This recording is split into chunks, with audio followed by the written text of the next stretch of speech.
आज की क्लास में पढ़ेंगे एक्सक्रीशन। ये लास्ट टॉपिक है इस चैप्टर का और फिर ये चैप्टर जो होगा वो फिनिश हो जाएगा। तो स्टार्ट करते हैं आज की class. We have already discussed how organisms get rid of gaseous waste generated during photosynthesis और respiration। हमने देखा है अभी तक इससे पहले वाले टॉपिक्स में कि जो ऑर्गेनिज्म होते हैं वो जो अपना गैसियस वेस्ट होता है, गैसियस वेस्ट उसको कैसे रिमूव करते हैं, जैसे कि फोटोसिंथेसिस में और रेस्पिरेशन के टाइम पे अपना जो गैसियस वेस्ट था वो कैसे रिलीज कर रहे थे, स्टोमेटा के थ्रू कर रहे थे रिलीज प्लांट्स में। Other metabolic activities generate nitrogenous material which need to be removed. कुछ मेटाबॉलिक एक्टिविटीज होती हैं जो जनरेट करती हैं कैसा वेस्ट, नाइट्रोजीनियस वेस्ट, ठीक है, जिसको हमें रिमूव करना होता है क्योंकि ये नाइट्रोजीनियस वेस्ट है। इट्स वेरी हार्मफुल और ज़्यादा क्वांटिटी में क्या हो जाता है, अगर ये नहीं रिमूव होगा तो बहुत हेल्थ के लिए बहुत डेंजरस हो जाएगा, ठीक है। The biological process involve in the removal of this harmful metabolic waste from the body is called excretion. अब क्या होता है कि जो ये बायोलॉजिकल प्रोसेस है, इसमें क्या है, ये बायोलॉजिकल प्रोसेस है, इसमें जो ये नाइट्रोजीनियस वेस्ट जो है, ये हार्मफुल मेटाबॉलिक वेस्ट है, इसको प्रोसेस को निकालने के लिए क्या बोलते हैं, इस प्रोसेस को बोलते हैं एक्सक्रीशन। और ये कैसा प्रोसेस है, बायोलॉजिकल प्रोसेस। बायोलॉजिकल प्रोसेस क्यों है, क्योंकि हमारी बॉडी ये नेचुरली खुद करती है, हमें खुद कोशिश नहीं करनी पड़ती, इसलिए ये बायोलॉजिकल है। Different organism use varied strategies to do this. अब जो डिफरेंट ऑर्गेनिज्म होते हैं उधर क्या होता है, उनके पास अपनी अपनी बॉडी में ही उनके ही स्पेसिफिक तरीके से वो खुद ही उनका बॉडी अडेप्ट होती है इसको निकालने के लिए, इस वेस्ट को निकालने के लिए। जो यूनिसेलुलर ऑर्गेनिज्म होते हैं, many unicellular organisms remove this waste by simple division, ठीक है। अब ये जो यूनिसेलुलर ऑर्गेनिज्म होते हैं वो कौन से होते हैं, जो इसमें वन सेल होती है। अब ये जो होते हैं ये कैसे निकाल सकते हैं, बहुत सिंपल है, ये बहुत सिंपल डिफ्यूजन के थ्रू इसको रिमूव कर सकते हैं। जितने ज़्यादा यूकैरियोट्स होंगे या मल्टी सेलुलर ऑर्गेनिज्म होंगे और जितना ज़्यादा उनका साइज़ इंक्रीज होता जाएगा तो क्या होगा, उनको जो निकालने के लिए जो स्पेशलाइज्ड ऑर्गन्स की ज़रूरत होगी, उतना ही ये क्या हो जाएगा, प्रोसेस कॉम्प्लेक्स होता जाएगा, ठीक है। अब क्या है, यूनिसेलुलर ऑर्गेनिज्म किसके थ्रू कर रहे हैं, सिंपल डिफ्यूजन के थ्रू कर रहे हैं। From the body surface into the surrounding water, ठीक है, जो भी इनका बॉडी सरफेस से कहाँ पे, सराउंडिंग एनवायरनमेंट में। अगर पानी में है तो पानी में, अगर एनवायरनमेंट में है तो एनवायरनमेंट में, टेरेस्ट्रियल पे। As we have seen in other processes, complex multicellular organism use specialized organs to perform the same function। अभी इस बात को मैंने बोला कि जितना ज़्यादा इंक्रीज साइज होगा उनके जो मल्टी सेलुलर ऑर्गेनिज्म को क्या करना पड़ेगा, स्पेशलाइज्ड ऑर्गन्स की ज़रूरत पड़ेगी। उसी सेम फंक्शन को, एक्सक्रीशन को करने के लिए ही स्पेशलाइज्ड ऑर्गन्स की ज़रूरत पड़ेगी, ठीक। अब हम नेक्स्ट आ जाता है एक्सक्रीशन इन ह्यूमन बींग्स। 5.13 जो है ये है हमारा एक्सक्रीशन, कैसे कैसे हो रहा है, अब हम इसे देखेंगे। The excretory system of human beings, जो कि है फिगर 5.13, क्या होता है, इसमें क्या होता है, एक अ पेयर ऑफ किडनीज, ठीक है, पेयर यानी कि दो किडनीज, ये आ गई kidneys,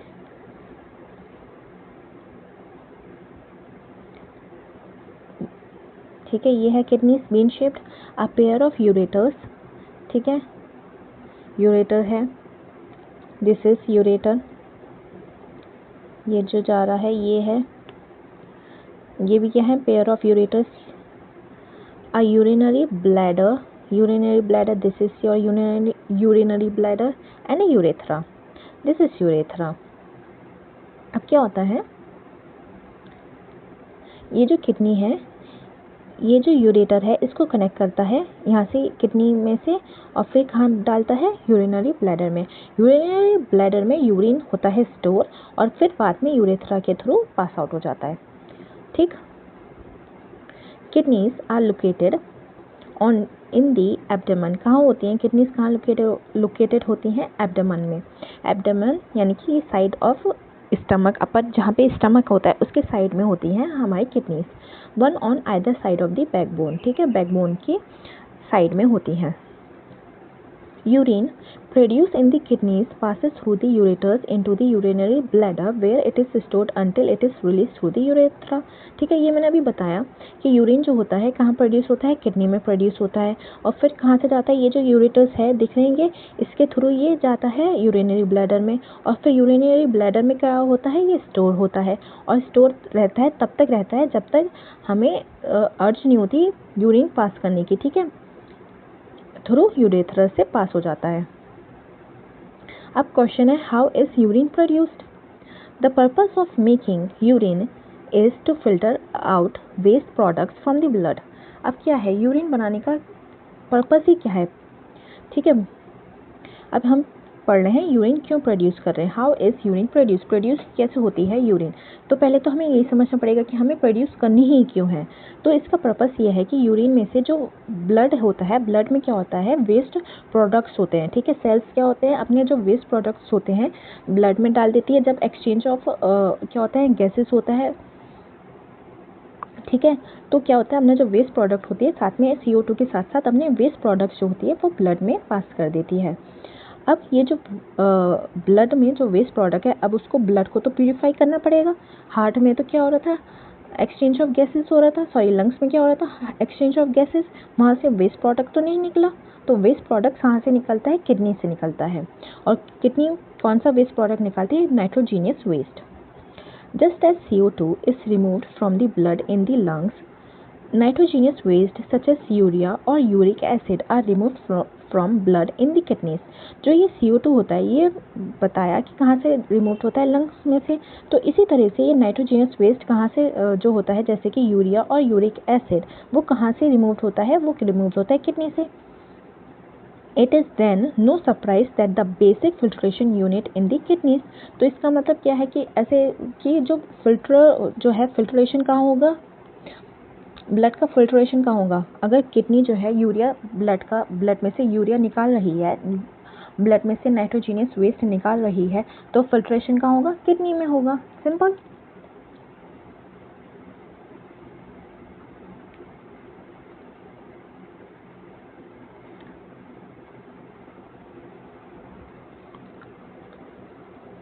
Like in the lungs is a cluster of very thin walled blood capillaries। जैसे कि लंग्स में क्या होता है? बहुत ही थिन वॉल्ड ब्लड कैपिलरीज होती हैं। इसी तरीके से कैपिलरीज इसमें भी होती हैं किडनी में। Each capillary cluster in the kidney is associated with cup-shaped end of coiled tube called Bowman's capsule that collects the filtrate। अब देखो फिगर 5.14 देखो। जिस तरह से लंग्स में भी क्या होती हैं? कैपिलरीज हो जाती हैं। जब वो बहुत लंग्स में एल्वियोली तक आते हैं तो क्या हो जाते हैं? कैपिलरीज बन जाते हैं। इसी तरीके से यहाँ पे भी कैपिलरीज बन जाती हैं। और ये जो कप शेप्ड है बॉमिन्स कैप्सूल का, ये जो कप शेप्ड है इसको बड़ी करते हैं। देखो ये दिख रहा है cup shaped, this is cup shaped, इसको बोलते हैं बॉमिन्स कैप्सूल। इसमें जो आती है यहाँ से आई है आर्टरी और इसमें क्लस्टर होते हैं आर्टरीज का, ठीक है। फिर यहाँ से बाहर निकलती है।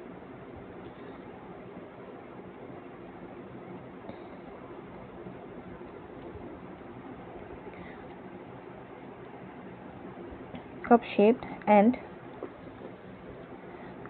Shade end of coil tube called Bowman's capsule, उसको बोलते हैं बोमेंस कैप्सूल। जहाँ पे क्या होता है? फिल्ट्रेट कलेक्ट होता है। यहाँ पे क्या हुआ? यहाँ से जो ये आर्टरी आई है इसने यहाँ पे बहुत कलेक्ट नहीं, बहुत ज़्यादा इस तरह से रहती हैं आर्टरीज, ठीक है। Each kidney has large number of these filtration unit called nephrons. अब ये जो पूरी यूनिट है इस यूनिट को बोलते हैं नेफ्रॉन। और इस तरह की यूनिट्स कितनी होती हैं? ये लार्ज नंबर्स में होती हैं, मिलियंस में होती हैं। और ये क्या रहती हैं? एक साथ रहती हैं पैक्ड क्लोज टुगेदर किडनीज में, ठीक है। किडनीज के अंदर क्या होती हैं, ये नेफ्रॉन्स, किडनी के अंदर कौन सा सेल होता है, ठीक है। किडनीज भी किससे बनी होंगी, सेल से। अब वो सेल्स क्या हैं, नेफ्रॉन्स, और ये नेफ्रॉन्स इकट्ठा मिलियंस होके बनाती हैं kidneys. Some substances in the initial filtrate such as glucose, amino acids, salts and a major amount of water are selectively reabsorbed as the urine flows along the tube. अब क्या होता है, अब यहाँ पे क्या हो रहा है, देखो ये जो आ रही है रियल आर्टरी, ठीक है। अभी मैंने बोला कि ये सिरे से होती है, इनका क्या होता है, गुच्छा सा होता है एक तरीके से। अब यहाँ पे क्या हुआ, इस बोमन कैप्सूल ने, ये जो है इसमें ब्लड में क्या है, बहुत सारे नाइट्रोजीनियस वेस्ट है। इस नाइट्रोजीनियस वेस्ट जो है इसने, ये जो कैप्सूल है इसने एब्जॉर्ब कर लिया इस ब्लड से, इसका जो उसको है फिल्टर कर लिया, इसके अंदर से ब्लड में से कहाँ चला गया, बोमन्स कैप्सूल में चला गया। और क्या क्या ले लिया ब्लड में से, ब्लड में से नाइट्रोजीनियस वेस्ट के साथ साथ बहुत ज़रूरी जो चीज़ें होती हैं वो भी चली जाती हैं, ठीक है। जैसे कि, पर वो बाद में रीएब्सॉर्ब हो जाती है, जैसे कि glucose, amino acid, salts and a major amount of water, क्या होता है ये भी चला जाता है। फिर बाद में क्या होता है, ये रीएब्सॉर्ब हो जाता है। जैसे जैसे कि इस फ्लो साइकिल में यूरिन जैसे जैसे आगे बढ़ती जाती है उस तरीके से ये चीज़ें भी रीएब्सॉर्ब हो जाती है as the urine flows along the tube. The amount of water reabsorbed depends on how much excess water there is in the body. अब ये जो पानी जो एब्जॉर्ब हो रहा है, चला गया था फिर से रीएब्जॉर्ब हो रहा है, वो किस पे डिपेंड होता है, वो डिपेंड होता है बॉडी में कितना पानी है। अगर ज़्यादा पानी है तो ये थोड़ा ज़्यादा एब्जॉर्ब करेगा, अगर कम पानी है तो ये ज़्यादा रीएब्जॉर्ब करेगा, क्योंकि पानी बॉडी में क्या हो गया, पानी की कमी हो गई, और ये बॉडी में पानी की कमी नहीं होने देगा। अगर ज़्यादा पानी है, देखा होगा तुम, अगर ज़्यादा पानी पीते हो तो फिर उतनी बार ज़्यादा बार क्या होना पड़ता है, टॉयलेट जाना पड़ता है, ठीक है। इसलिए जाना पड़ता है क्योंकि ये उस हिसाब से ज़्यादा पानी पिया है, बॉडी में ज़्यादा पानी का एक्सेस है, इसलिए वो ज़्यादा पानी को रीएब्जॉर्ब कर लेती है। And on how much of dissolve waste there is to be excreted, और कितना जो है डिज़ोल्व वेस्ट है कितना उसको एक्सक्रीट करना है। The urine forming in each kidney eventually enters a long tube. अब ये क्या हुआ, यहाँ पे यूरिन फॉर्म हो गया, फिर वो यूरिन कहाँ से गया, एक लॉन्ग ट्यूब होती है जिसको बोलते हैं यूरेटर, जो कि कनेक्ट होती है किडनी को, किससे कनेक्ट करती है, किडनी को यूरिनरी ब्लैडर से। अब ये जो है यूरिन कहाँ गया, यूरेटर में आया, यूरेटर से गया यूरिनरी ब्लैडर में, अब फिर कहाँ होता है स्टोर, यूरिनरी ब्लैडर में स्टोर होता है। Urine is stored in the urinary bladder until the pressure of the expanded bladder leads to the urge to pass it out through the urethra. अब क्या हुआ है कि यूरिन तब तक स्टोर रहता है जब तक हमें वो प्रेशर नहीं लगता हमें टॉयलेट जाने का, ठीक है। वो जब तक रहेगा तो थोड़ा सा वो फुल होता है, ऐसा नहीं कि थोड़ा सा बना और फिर हम टॉयलेट जा रहे हैं, ऐसा नहीं होता, वो भरता रहता है, उसमें स्टोर रहता है, और फिर जब वो भर जाता है तब वो प्रेशर लगता है, फिर जिसकी वजह से हमें अर्ज होता है टॉयलेट जाने का, और किसके थ्रू पास हो जाता है, यूरेथ्रा के। The bladder is muscular, bladder muscular क्यों है, क्योंकि उसमें क्या स्टोर रहता है, यूरिन स्टोर रहता है। अब ऐसा नहीं, हमें क्या चाहिए, हमें मजबूत सा कुछ चाहिए जो कि स्टोर करके रख सके। So it is under nervous control, and क्या है, ये नर्वस कंट्रोल के अंदर है, ये हमारे अंदर, हम, it is not our under control. क्यों, क्योंकि हम कंट्रोल नहीं कर सकते, क्योंकि हमें जब हमारी बॉडी बोलती है हम तब जाते हैं, ये नहीं कि हम कभी भी चले जाएं, और फिर ऐसा भी नहीं है कि कभी भी चले जाएंगे तो हमें टॉयलेट आती है, ठीक है। As we have discussed elsewhere, as a result we can usually control the urge to urinate. तो क्या है, हम क्या कर सकते हैं, यूरिनेट का हम कंट्रोल कर सकते हैं।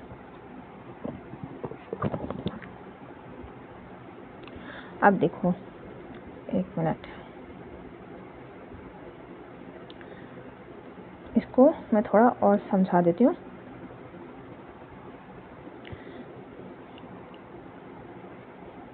यहाँ से ये ब्लड आया, ब्लड में क्या है, नाइट्रोजीनियस वेस्ट भी है। इस नाइट्रोजीनियस वेस्ट ये जो है बोमन्स कैप्सूल में एब्जॉर्ब हो गया, फिल्ट्रेट हो गया। अब यहाँ से जो ब्लड है ये यहाँ से जा रहा है, ठीक है, ये दिख रही है रेड लाइन्स, ये ब्लड जा रहा है इस किसके, कैप्सूल से, नेफ्रॉन से। अब क्या है, ब्लड का जो है ग्लूकोज और अमीनो एसिड्स और सॉल्ट्स और वाटर जो था वो ज़रूरी चीज़ें भी इस मोमेंट्स कैप्सूल में एब्जॉर्ब हो गई। अब क्या होता है, ये जैसे जैसे ये येलो लाइंस जो हैं ये नेफ्रॉन्स के हैं, ये नेफ्रॉन्स और ये आर्टरीज क्या हैं, आपस में मिली हुई हैं, जुड़ी हुई हैं, ठीक है, बाहर से इसको लिपेट रखा है, ठीक है। अब वैसे वैसे यहाँ पे क्या होता है, ये रीएब्जॉर्ब होती रहती हैं चीज़ें, ठीक है, यहाँ पे रीएब्जॉर्ब होती गई, ब्लड ने रीएब्जॉर्ब करते गए। फिर लास्ट में क्या आता है, फिर लास्ट में ये आता है यहाँ पे, ये यहाँ पे जुड़ा, ये यहाँ से जुड़ा और जो भी नाइट्रोजिनस वेस्ट था वो इस वाली ट्यूब में आ जाता है, जिससे ये यहाँ से दूसरी नेफ्रॉन जुड़ी हुई है, यहाँ से दूसरी नेफ्रॉन, यहाँ से एक और ये होती हैं कलेक्टिंग डक्ट ये कलेक्टिंग डक्ट होती हैं जहाँ पे ये यूरिन और नाइट्रोजिनस वेस्ट कलेक्ट होता है। और फिर यहाँ से कलेक्ट होने के बाद कहाँ जाता है, यूरिनरी ब्लैडर में स्टोर होता है, किसके थ्रू, यूरेटर के थ्रू, ठीक। अब हम पढ़ेंगे artificial kidney हेमोडायलाइसिस।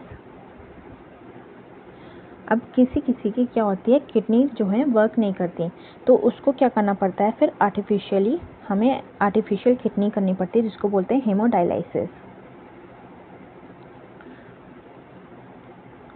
Kidneys are vital organs for survival. क्या होता है, किडनी बहुत एक इम्पॉर्टेंट पार्ट है किसके लिए, सर्वाइवल के लिए। अब several factors like infections, injury or restricted blood flow to kidneys reduce the activities of kidneys। अब क्या होता है, किडनीज में या तो किसी इन्फेक्शन की वजह से या फिर कोई इंजरी हो गई या फिर किसी ब्लड फ्लो में कुछ क्या हो गया, रिस्ट्रिक्शन आ रहा है, कुछ मुश्किल आ रही है, जिसकी वजह से किडनी ठीक तरीके से काम नहीं कर पा रही। तो ऐसे केसेस में क्या होता है, किडनी की जो है एफिशिएंसी क्या हो जाती है, वो कम हो जाती है। तो किडनी क्या है, नाइट्रोजिनस वेस्ट निकालना का जो है उसमें प्रॉब्लम आने लगती है। फिर ऐसे क्या होता है, इस केसेस में क्या होता है, जो अब नाइट्रोजिनस वेस्ट नहीं निकाल पा रही तो वो क्या होगा, वो अंदर अंदर बॉडी में क्या होगा, कलेक्ट होने लग जाएगा। अब क्या होता है, जैसे मैंने बोला कि ये जितना अमाउंट इसकी बढ़ती जाएगी वो उतना डेंजरस हो जाता है बॉडी के लिए, और अगर ये नहीं निकलता तो क्या होता है, फिर कई केसेस में डेथ भी हो जाती है, बेसिकली डेथ ही हो जाती है अगर किडनी सही से काम नहीं करती।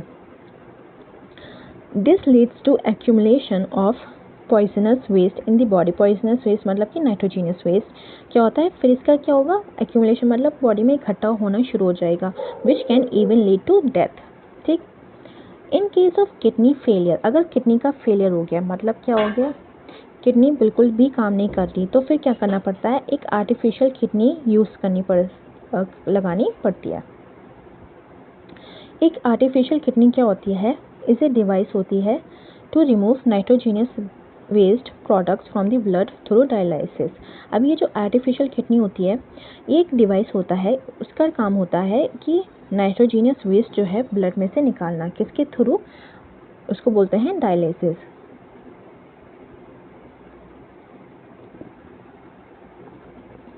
Artificial kidney contain a number of tubes with a semi permeable lining. अब देखो ये जो फिगर है, ये है, this is your artificial kidney, ये हो रहा है आर्टिफिशियल किडनी। अब ये आर्टिफिशियल किडनी ये नहीं है कि हम घर लेके जा सकते हैं, ये हॉस्पिटल में होता है, इसको वीकली में करवाना पड़ता है।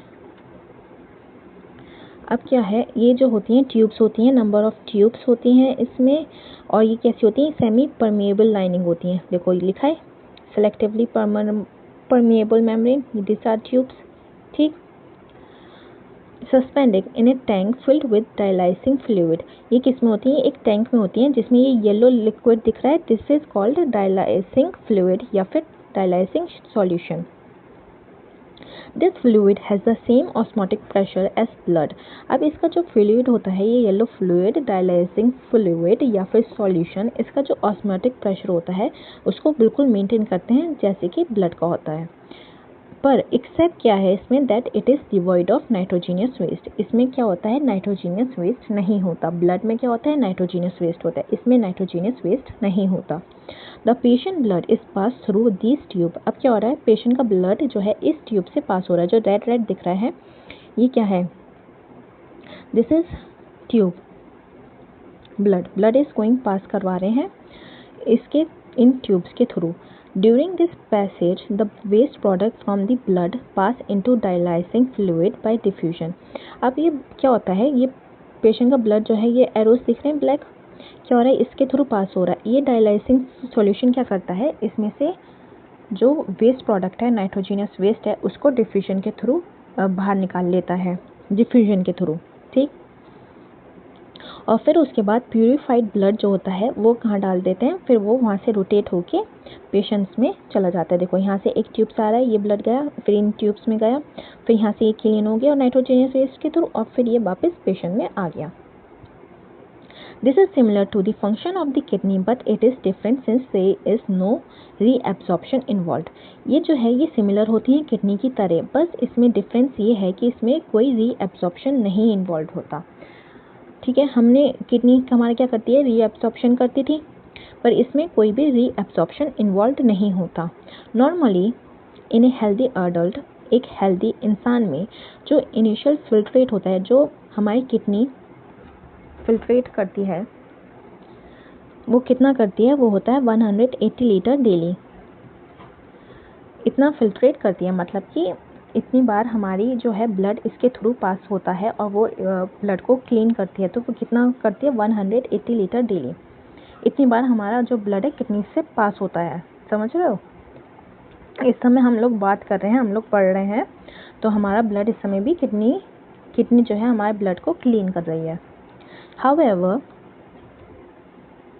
the volume actually excreted is only a liter or 2 a day। जो वॉल्यूम हम एक्सक्रीट करते हैं वो कितना करते हैं, a लीटर या फिर 2, 1 लीटर या 2, depend on the person to person, क्योंकि एंड ऑल्सो कि उसने कितना पानी पिया है या फिर कितना लिक्विड वाला डाइट खाया है। और कम भी हो सकता है, वो डिपेंड करता है कि अगर जैसे कि किसी का फास्ट है, जैसे कि रोज़ा में, या फिर पानी की कमी हो गई, ऐसे केस में क्या हो सकता है, कम भी हो सकता है। Urine, because the remaining filtrate is reabsorbed in the kidney tubules. और क्या होता है, बाकी जो होता है, अगर 180 लीटर पास हो रहा है तो कितना आता है बाहर, सिर्फ 1 लीटर या 2 ही आता है पूरे दिन में, बाकी क्या हो जाता है, वो रीएब्सॉर्ब हो जाता है, ठीक। ये हो गया हमारा आर्टिफिशियल किडनी हेमोडायलिसिस।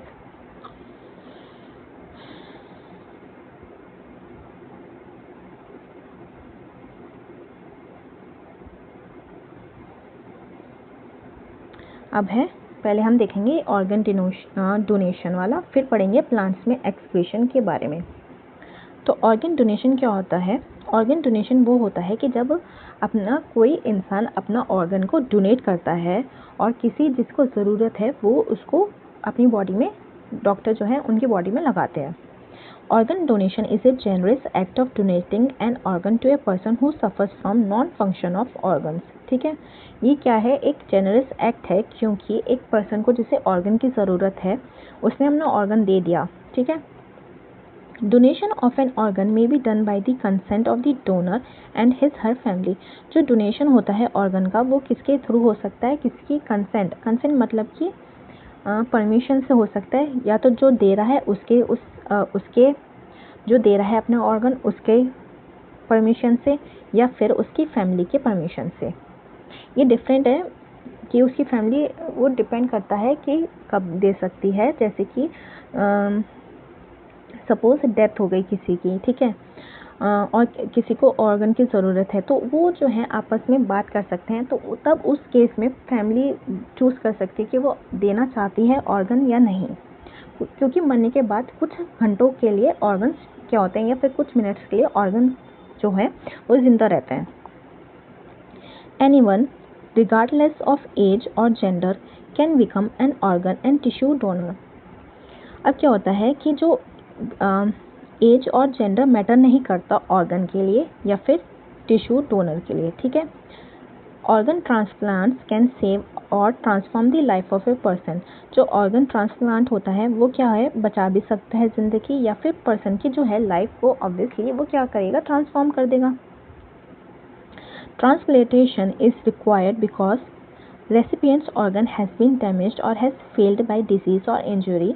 जो ट्रांसप्लांटेशन है, क्यों ट्रांसप्लांटेशन की ज़रूरत पड़ रही है, क्यों हमें एक इंसान को ऑर्गन की क्यों ज़रूरत पड़ रही है? क्योंकि ऑब्वियस रीज़न है कि उसका जो ऑर्गन है वो डैमेज हो गया है या फिर पूरी तरीके से फेल हो चुका है, किसी भी या तो डिजीज़ की वजह से या तो इंजरी की वजह से। जैसे कि फॉर एग्जांपल सेलेना गोमेज को तो जानते होंगे, नहीं जानते तो फिर देखो देख लेना, गूगल कर लेना। उसका क्या हुआ था, उसको एक ऑटो इम्यून डिजीज़ हुई थी जिसकी वजह से उसकी जो है किडनी ने काम करना बंद कर दिया था। तो अब उसको किडनी की ज़रूरत थी, तो उसकी एक फ्रेंड ने उसको अपनी एक किडनी दे दी, डोनेट कर दी, क्योंकि इंसान एक किडनी पे ज़िंदा रह सकता है। इन organ transplantation, the organ is surgically removed from one person, organ donor, and transplanted to another person, the recipient. क्या होता है ऑर्गन ट्रांसप्लांटेशन में? एक ऑर्गन से लिया, एक ऑर्गन जो पर्सन दे रहा है उसको बोलते हैं डोनर, और जो ले रहा है उससे बोलते हैं रेसिपिएंट। तो एक डोनर से लिया और रेसिपिएंट में लगा दिया। कॉमन ट्रांसप्लांटेशन, जो कॉमन ट्रांसप्लांटेशन है वो होते हैं, इंक्लूड होते हैं कॉर्नियास के। कॉर्नियास होती हैं आइस में, किडनीज के और हार्ट में, liver, pancreas, lungs, intestine and bone marrow. ठीक। Most organ and tissue donation occur just after the donor has died और when the doctor declares a person brain dead. अब क्या होता है, जो ज़्यादातर जो ऑर्गन डोनेशंस जो होते हैं वो तब होते हैं जैसे कि बताया मैंने, डोनर जो है, जो डोनर है वो मरा है एकदम, मतलब उसकी क्या हुई है, डेथ हुई है, या फिर डॉक्टर ने उसे क्या डिक्लेयर करा है, ब्रेन डेड किया है, मतलब कॉमा में है। तो इस केसेस में जो होते हैं उसकी फैमिली परमिशन देती है, दोनों केसेस में, कि वो देना चाहते हैं या नहीं। But some organ such as kidney, a part of a liver, lungs etcetera and tissues can be donated while the donor is alive. लेकिन कुछ ऐसे ऑर्गन्स होते हैं जैसे कि किडनी या फिर पार्ट ऑफ लिवर या लंग्स जो हैं, आप तब भी डोनेट कर सकते हो जैसे कि जब आप ज़िंदा हो। जैसे कि सेलेना गोमेज के केस में क्या था, उसके फ्रेंड ने दिया था, एंड दोनों ही क्या है, ज़िंदा हैं। लिवर का क्या होता है, लिवर को अगर आप देना चाहते हो, किसी को डोनेट करना चाहते हो, तो आप क्या होता है, liver, suppose this is liver, वो अपना इतना लिवर काट के जो है डॉक्टर वो अलग कर लेते हैं। लिवर में एक वो होती है खासियत कि लिवर बाद में ग्रो हो जाता है, वापस पूरा का पूरा बन जाता है। ये हो गया ऑर्गन डोनेशन। अब हम पढ़ेंगे excretion in plants. Excretion in plants, अब प्लांट्स में कैसे एक्सक्रीशन होता है। Plant use completely different strategies for excretion than those of animals. जो प्लांट्स जो होती हैं क्या यूज़ करती हैं, वो एकदम ही कुछ डिफरेंट स्ट्रेटजीज, डिफरेंट तरीके से अपना जो है एक्सक्रीशन करती हैं as compare to animals. Oxygen itself can be thought of as a waste product generated during photosynthesis. क्यों ऑक्सीजन, क्या कह रहे हैं कि ऑक्सीजन जो होता है वो वेस्ट प्रोडक्ट होता है। फोटोसिंथेसिस में प्लांट्स जो होता है ऑक्सीजन रिलीज करती है। वो क्यों रिलीज करती है, क्योंकि वो उसका एक तरीके से वेस्ट प्रोडक्ट होता है, ठीक है, इसलिए वो ऑक्सीजन को रिलीज करती है। हमने we have discussed earlier how plants deal with oxygen as well as CO2। ठीक है, हमने ये पहले टॉपिक में पढ़ा है कि ये जो है प्लांट जो है कैसे ऑक्सीजन और CO2 को कैसे डील करती है। ये कौन से टॉपिक में पढ़ा था हमने, प्रीवियस क्लासेस के, ये शायद ऑटोट्रॉपिक न्यूट्रिशन में पढ़ा था, लेकिन ये हमने। अब क्या होता है, they can get rid of excess water by transpiration. हमने ये भी पढ़ा है कि वो क्या होता है, एक्सेस वाटर को कैसे रिलीज करती है, ट्रांसपायरेशन के थ्रू। ये तो हमने प्रीवियस क्लासेस में ही पढ़ा है, लास्ट वाली क्लास में। For other waste plants use the fact that many of their tissue consist of dead cells. ये भी हमने प्रीवियस क्लास में पढ़ा था कि क्या है कि जो अदर वेस्ट होते हैं वो अलग प्लांट, अदर वेस्ट के लिए क्या है कि प्लांट जो होता है उसमें क्या होता है, उनकी जो डेड सेल्स होती हैं, मेजॉरिटी ऑफ प्लांट किससे बना होता है, उसमें डेड सेल्स होती हैं।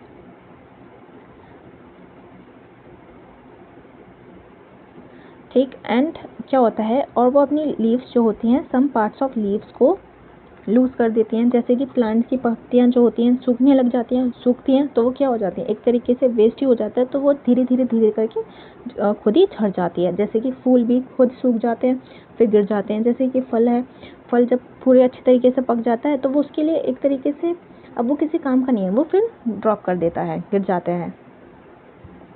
Many plant waste products are stored in cellular vacuoles. अब प्लांट्स में क्या होता है, मैनी प्लांट्स क्या करते हैं, जो उनका वेस्ट प्रोडक्ट होता है सेल के वैक्यूल्स में। हमने पढ़ा है कि प्लांट सेल्स के में वैक्यूल कितना बड़ा होता है, प्लांट सेल्स में वैक्यूल बहुत बड़ा होता है और वो 90% जो होता है वो स्पेस वैक्यूल्स ही घेर के रखते हैं। तो उस वैक्यूल्स में क्या होता है, वेस्ट प्रोडक्ट होते हैं किसका, प्लांट के, उस सेल के। वेस्ट प्रोडक्ट्स में बी स्टोर्ड इन लीव्स। क्या होता है, वेस्ट प्रोडक्ट कहाँ पे स्टोर हो सकते हैं, लीव्स में हो सकते हैं, जो कि बाद में गिर जाते हैं।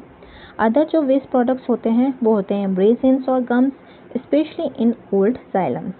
देखा होगा कुछ पेड़ ऐसे होते हैं जो बड़े वाले पेड़ होते हैं, उसमें क्या होता है, अगर ध्यान दिया तो उसकी जो बार्क होती है वो निकलने लग जाती है। तो कुछ बार्क ऐसी होती है उसमें रेजिन्स और गम्स होता है, चिपचिपा सा, देखा होगा कभी, ध्यान करना, तो वो होता है। तो वो क्या होता है, वो भी वेस्ट प्रोडक्ट होता है।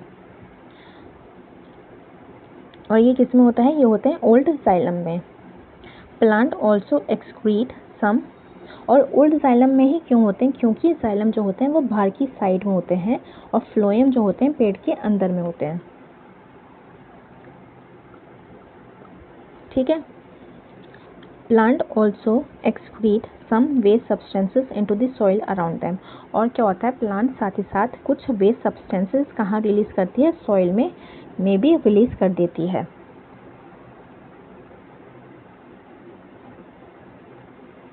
अब क्वेश्चंस हैं, 3 क्वेश्चंस हैं। पहला क्वेश्चन है, describe the structure and functioning of nephrons. Nephrons का स्ट्रक्चर और फंक्शनिंग। तो नेफ्रॉन का स्ट्रक्चर तो भैया ये है, दिस इज नेफ्रॉन का स्ट्रक्चर ऑफ नेफ्रॉन। ये आ गया कि इसमें क्या क्या है, कैपिलरीज, मोमेंट्स, कैप्सूल, ग्लोमेरुलस। ये क्या होता है, ये इसको बोलते हैं, ओहो, ये जो अंदर जो है ब्लड जो है इस तरीके से होता है, इसको बोलते हैं। और बोमेंस कैप्सूल है, ये बाहर वाला पार्ट है। ठीक, ये स्ट्रक्चर हो गया इसका। और फंक्शनिंग तो बता दी कि इसका काम होता है नाइट्रोजीनियस वेस्ट को निकालना, और फिर किस तरीके से करता है पूरा का। पहले तो ब्लड की बहुत सारी चीज़ें, इंपॉर्टेंट चीज़ें भी चली जाती हैं, फिर बाद में वो ब्लड जो होता है वो उसको रीएब्सॉर्ब करता चला जाता है, और फिर बाद में जो नाइट्रोजीनियस वेस्ट होता है वो कलेक्टिंग डक्ट में स्टोर हो जाता है। ठीक। सेकेंड क्वेश्चन है, what are the methods used by plants to get rid of excretory products. अब कौन से मेथड्स हैं, प्लांट कौन कौन से मेथड यूज़ करती है एक्सक्रीटरी प्रोडक्ट्स को रिमूव करने के लिए। तो ये इतने सारा हमने पढ़ा है कि वो ऑक्सीजन को क्या करती है, बाहर निकालती है, किसके थ्रू, स्टोमेटा के थ्रू, और एक्सेस वाटर को भी बाहर निकालती है ट्रांसपायरेशन के थ्रू, और लीव्स को बाहर क्या होता है, वो झड़ जाते हैं जब वो अपने धीरे धीरे करके अपनी ओल्ड होने लग जाती है, लीव्स जब पुरानी होने लग जाती है। और क्या थे अदर वेस्ट प्रोडक्ट, क्या थे, रेजिन्स और गम्स थे, जो कि बाहर तने पे, जो बाहर जो होता है पेड़ के थनों पे ये लगी होती है, छाल जिसे बोलते हैं ना, वो। और कुछ जो होते हैं एक्सक्रीट कहाँ से निकाल देती हैं, सॉइल में डाल देती हैं। ये आ गए प्लांट का मेथड। थर्ड है, how is the amount of urine produced regulated. जो अमाउंट ऑफ यूरिन है वो कैसे रेगुलेटेड होता है, तो वो ऐसे रेगुलेटेड होता है क्योंकि प्लांट कह रही हूँ, एनिमल्स जो होते हैं, नेफ्रॉन्स जो होते हैं, वो क्या होता है, उसको रीएब्जॉर्ब कर लेता है। हमने देखा था कि 180 लीटर जो होता है पूरे दिन में कितनी जो है इतने को फिल्टर करती है, इतने ब्लड को, लेकिन आता कितना है, 1 से 2 लीटर। तो इस तरीके से यूरिन जो होता है वो रेगुलेट होता है कि नेफ्रॉन्स के थ्रू। ठीक है, ये हो गया हमारा चैप्टर फिनिश। ये यहाँ पे हमारा चैप्टर फिनिश हो गया।